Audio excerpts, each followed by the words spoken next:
ನಮಸ್ತೆ ವೀಕ್ಷಕರೇ, Kumar news one Kannada ಚಾನಲ್ಗೆ ಮತ್ತೆ ನಿಮ್ಮೆಲ್ಲರಿಗೂ ಸ್ವಾಗತ.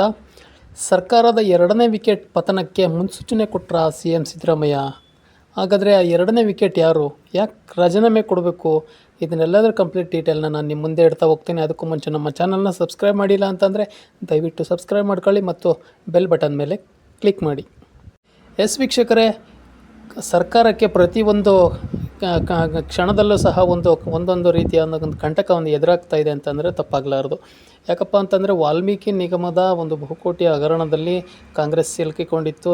ಇಲ್ಲಿ ಬಳ್ಳಾರಿಯ ಶಾಸಕರಾದಂಥ ನಾಗೇಂದ್ರ ಅವರು ಸಹ ಈ ಒಂದು ಇಲಾಖೆಯ ಹಣದ ಬಗ್ಗೆ ಒಂದು ಆರೋಪ ಕೇಳಿ ಬಂದಿತ್ತು. ಅವರ ಆರೋಪವನ್ನು ಕೇಳಿ ಬಂದ ನಂತರ ಅವರ ರಾಜೀನಾಮೆ ಸೂಚಿಸಿದ CM ಸಿದ್ದರಾಮಯ್ಯನವರು ಈಗ ನಾಗೇಂದ್ರ ಅವರ ರಾಜೀನಾಮೆಯನ್ನು ಕಾಂಗ್ರೆಸ್ CM ಸಿದ್ದರಾಮಯ್ಯವರು ಸ್ವೀಕಾರ ಮಾಡಿದ್ದಾರೆ.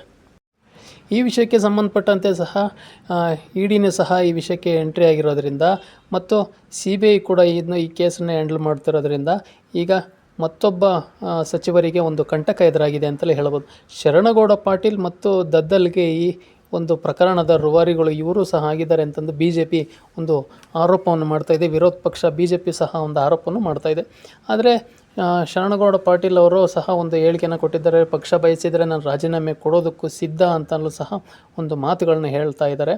ಆದರೆ ವಿರೋಧ ಪಕ್ಷದಂಥ BJPನೂ ಸಹ ಈ ಪ್ರಕರಣವನ್ನು ಕೈಗೆತ್ತಿಕೊಂಡು ಈ ರಾಜೀನಾಮೆ ಕೊಡೋವರೆಗೂ ಇದು ನಾವು ಸುಮ್ಮನೆ ಬಿಡೋದಲ್ಲ, ಇದು ತನಿಖೆ ಆಗಬೇಕು, ಯಾರು ತಪ್ಪಿತಸ್ಥರು ಅವರು ಜೈಲಿಗೆ ಹೋಗಬೇಕು ಅನ್ನೋ ಒಂದು ವಿರೋಧ ಪಕ್ಷನೂ ಸಹ ಕಟುವಾಗಿ ಟೀಕೆ ಮಾಡ್ತಿರೋದ್ರಿಂದ ಕಾಂಗ್ರೆಸ್ ಸರ್ಕಾರ ಕರ್ನಾಟಕದಲ್ಲಿ ಇಕ್ಕಟ್ಟಿಗೆ ಸಿಲುಕಿದೆ ಅಂತಲೂ ಸಹ ಹೇಳ್ಬೋದು.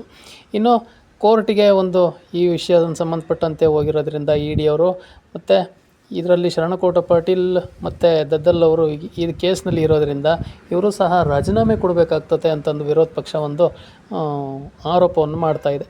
ಆದರೆ ಶರಣಗೌಡ ಪಾಟೀಲ್ ಅವರು ಇದಕ್ಕೂ ನಮಗೆ ಯಾವುದೇ ಸಂಬಂಧ ಇಲ್ಲ, ನನಗೆ ಇವರು ಯಾರು ಅಂತಲೇ ಮುಖನೇ ನೋಡಿಲ್ಲ ಅನ್ನೋ ಒಂದು ಮಾತುಗಳನ್ನ ಅವರು ಹೇಳ್ತಾ ಇದ್ದಾರೆ. ಆದರೆ ವಿರೋಧ ಪಕ್ಷ ಆದಂಥ BJP ಇದನ್ನು ಯಾವ ರೀತಿಯ ಕೈಗೆತ್ತಿಕೊಂಡು ಯಾವ ರೀತಿಯ ಹೋರಾಟವನ್ನು ಮುಂದುವರಿಸುತ್ತೆ ಅನ್ನೋದು ಸಹ ನಾವೆಲ್ಲರೂ ಕಾದು ನೋಡಬೇಕಾಗಿದೆ ವೀಕ್ಷಕರೇ. ಆದರೆ ಇನ್ನೊಂದು ವಿಷಯ ಏನಪ್ಪ ಅಂತಂದರೆ ಇದು CM ಸಿದ್ದರಾಮಯ್ಯನವರೇ ಒಂದು ಹಣಕಾಸು ಇಲಾಖೆಯನ್ನು ತಗೊಂಡಿರೋದ್ರಿಂದ ಅವರ ಮೌಖಿಕ ಆದೇಶ ಇಲ್ಲದಲ್ಲೇ ಇದು ಹಣ ಹೇಗೆ ರಿಲೀಸ್ ಆಯಿತು ಅನ್ನೋದು ಸಹ BJP ಅವರ ವಾದನೂ ಕೂಡ ಆಗಿದೆ. ಆದರೆ ಇದನ್ನು CM ಸಿದ್ದರಾಮಯ್ಯನವರು ಇವ್ರ ಬುಡಕ್ಕೆ ಬರ್ತಾ ಇದೆ ಅನ್ನೋ ಒಂದು ಸೂಚನೆಯನ್ನು ಗೊತ್ತಾದ ತಕ್ಷಣವೇ ಇವತ್ತು ಶರಣಗೌಡ ಪಾಟೀಲ್ ಅವರು ಸಹ ಪಕ್ಷ CM ಅವರು ಹೇಳಿದರೆ ನಾನು ರಾಜೀನಾಮೆ ಕೊಡಲಿಕ್ಕೂ ಸಿದ್ಧ, ನನ್ನ ಮುಜುಗರ ಮಾಡಲಿಕ್ಕೆ ತಯಾರಿಲ್ಲ ಅಂತ ಮಾತುಗಳನ್ನ ಹೇಳಿಕೆ ಕೊಡೋದ್ರ ಮೂಲಕ ಈ ಒಂದು ಪ್ರಕರಣವನ್ನು ಬೇರೆ ರೀತಿಯಲ್ಲಿ ತಗೊಂಡೋಗೋ ರೀತಿಯಲ್ಲಿ ಮಾಡ್ತಿದ್ದಾರೆ. ಆದರೆ ಮುಂದಿನ ದಿನಗಳಲ್ಲಿ ಈ ಬಹುಕೋಟಿ ಹಗರಣ ವಾಲ್ಮೀಕಿ ನಿಗಮದ್ದು ಯಾವ ರೀತಿಯ ತಿರುವನ್ನು ಪಡ್ಕೊಳ್ಳುತ್ತೆ ಅನ್ನೋದನ್ನು ನಾವೆಲ್ಲರೂ ಕಾದು ನೋಡಬೇಕಾಗಿದೆ ವೀಕ್ಷಕರೇ.